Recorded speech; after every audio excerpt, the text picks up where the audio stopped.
you need a water, sir? मेरा पति side में था, एक इंसान आया, उसने उसको गोली मार दी। यहाँ पे।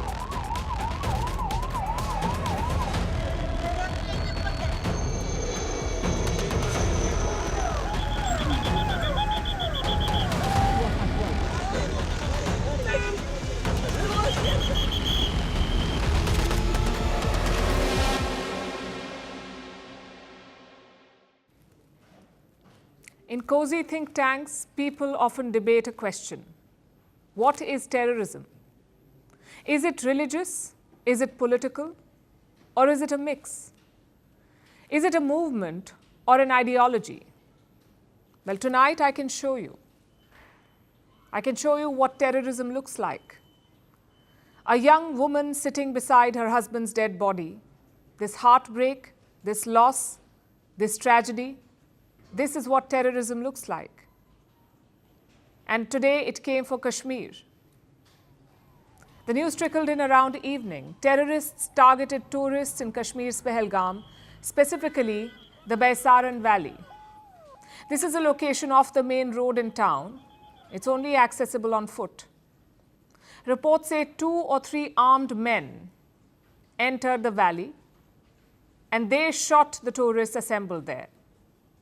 Survivors say it was a targeted killing, that terrorists tried to identify non-Muslims and shot them. A video has emerged from the location. It shows the aftermath of the deadly attack. Take a look at this. मेरा पति side में था, एक इंसान आया, उसने उसको गोली मार दी। यहाँ पे। उसने बोला कि शायद मुस्लिम नहीं है, उसने उसको गोली मार दी। नहीं, आप टेंशन मत लो। अब बेटा आप यहाँ पे रहो, हम साथ में। मेरे पति का बच्चा लो। हम बचा देगा, कोई बात नहीं। भैया तो करिए phone. Please ask for help. We don't need Okay, don't worry. You okay? You need a water, sir? Sir, we'll manage. Just ask for help. The images are very disturbing. We advise viewer discretion. Reports say at least 20 people have been killed in this attack. Many of the survivors were rushed to a nearby hospital. Some of them are reportedly critical. Those who managed to escape are recounting the events. Listen to one such account. लोगों ने आवाज दी है कि firing हो रही है और चलते जाइए। बस ऐसे आगे दौड़ते जा रहे थे हम लोग और पीछे से लोग आ रहे थे, हमको धक्के दे रहे थे, हम लोगों के पैरों में भी आ गए। फिर उन्होंने मुझे उठाए, बच्चे को, मेरा बेटा भी है, वो पीछे था, उनको निकाले। हम पीछे ध्यान ही नहीं दे रहे थे क्योंकि हमको आगे की सोचना था। कितने टूरिस्ट वहाँ पे थे? 4-5 हजार होंगे। 4-5 हजार बच्चे भी थे छोटे-छोटे। Now, these numbers and pictures and accounts make one thing quite clear, that this was a massive attack, a well-planned, targeted operation, possibly the deadliest attack on civilians in recent years in India. And who was behind it? One group has claimed responsibility, TRF, the Resistance Front, TRF. It's basically an offshoot of Pakistan's Lashkar-e-Toiba. This group emerged after 2019. That's when Article 370 was abolished, when Jammu and Kashmir lost its special powers and statehood. Reports say the terrorists fled after the attack, but their days could be numbered. Top Indian officials have promised to hunt them down. Prime Minister Narendra Modi is in Saudi Arabia right now. He's been briefed on the attack. Let me quote from his statement. Those behind this heinous attack will be brought to justice. They will not be spared. Their evil agenda will never succeed.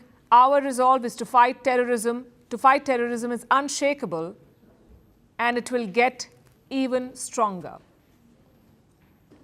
Prime Minister Modi has also asked Home Minister Amit Shah to visit the attack site. Once there, the minister will take stock of the situation. Many countries are condemning this attack. So far, we've heard from Israel, Singapore, and Argentina. I'm sure others will join in soon. Now, there are many angles and many statements to decode here, and we will do some of that. But let's also dwell on those people for a moment, on what they went through.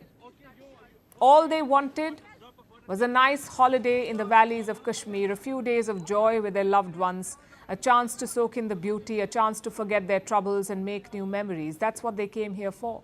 We've all been there. Instead, these families were ripped apart. Those memories were tainted by blood. And this is exactly what the terrorists want. They want to drive fear into the hearts of people, because if they don't, Kashmir will succeed. And if Kashmir succeeds, They will not. Just look at how many tourists were visiting Jammu and Kashmir. 2.35 crore. 2.35 crore people visited in 2024. The year before, it was 2.11 crore people. So Kashmir tourism was thriving. Big companies were eyeing investments there.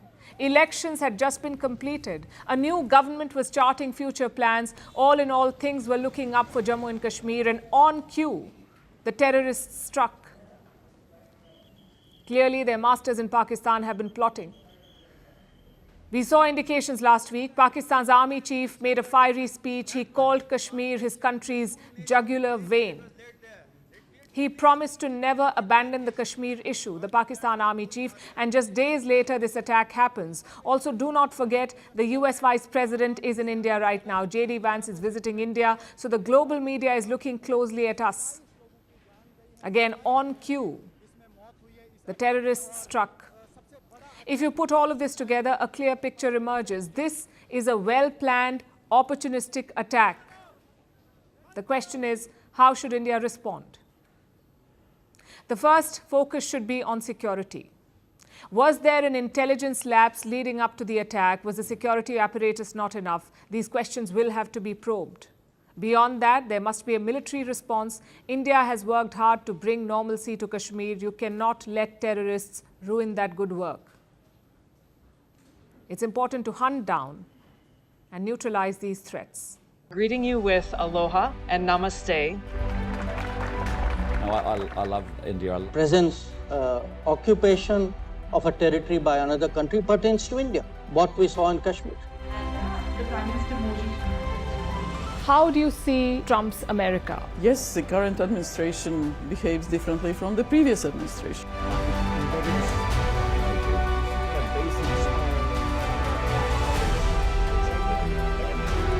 Are you saying that there are foreign powers who are trying to bring down the current government in Syria? Exactly. Iran, maybe Russia too. Prime Minister Modi committed to South-South, cooperation. Not over 50%. Is Ukraine prepared to pay the price for that peace? No compromises at the cost of territorial integrity and sovereignty.